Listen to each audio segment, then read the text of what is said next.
Hello and welcome to more Danish lessons with The Missing N. In this video we will be looking at these words that you may be familiar with. They're called pronouns, but I don't believe that that's really necessary for you to know because I think you've got enough words to worry about already without also having to worry about the formal names of grammatical structures.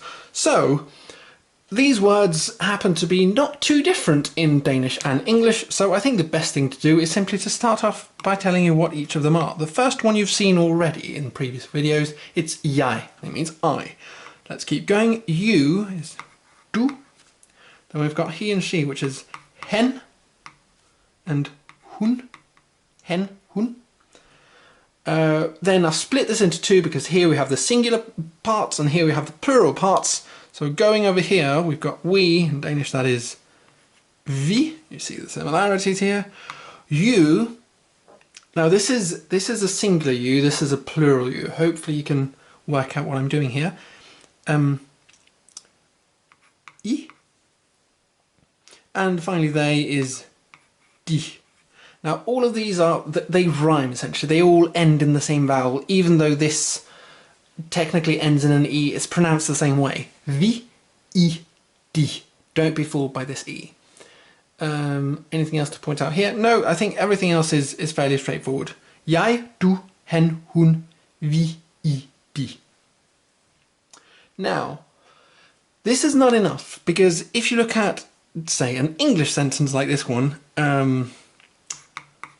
I know him, but then you flip the people around so it becomes he knows me. Notice that we're talking about the first and third person, but it's I here and it's me here, and it's him here and it's he here.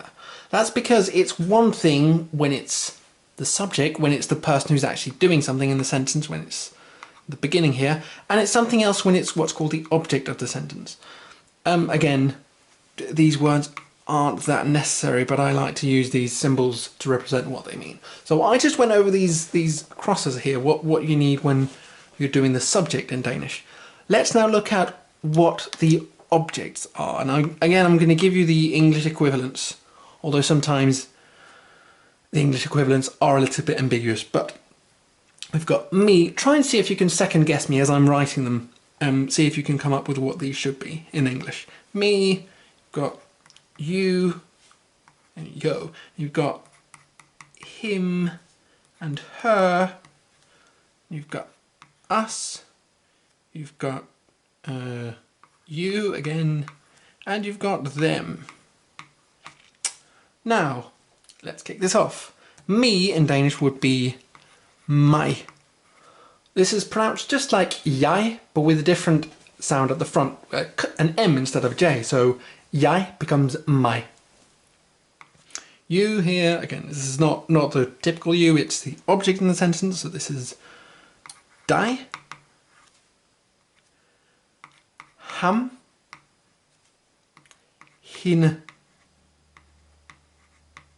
Mig, dig, ham, hende. Us is easy enough, that's us. This becomes you, what is it? Yeah, I'm juggling two languages in my brain here.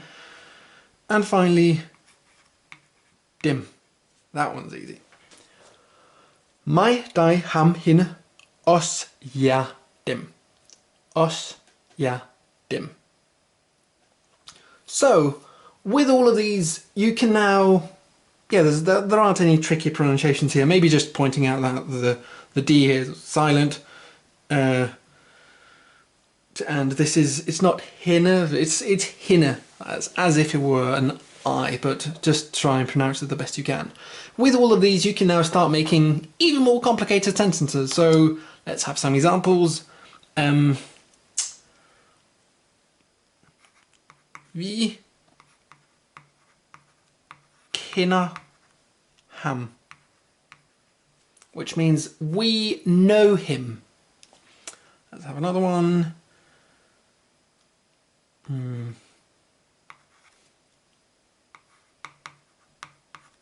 De frygter jer. De frygter jer. They fear you. And then finally, the one that everyone's going to want to know. Jeg elsker dig. I love you.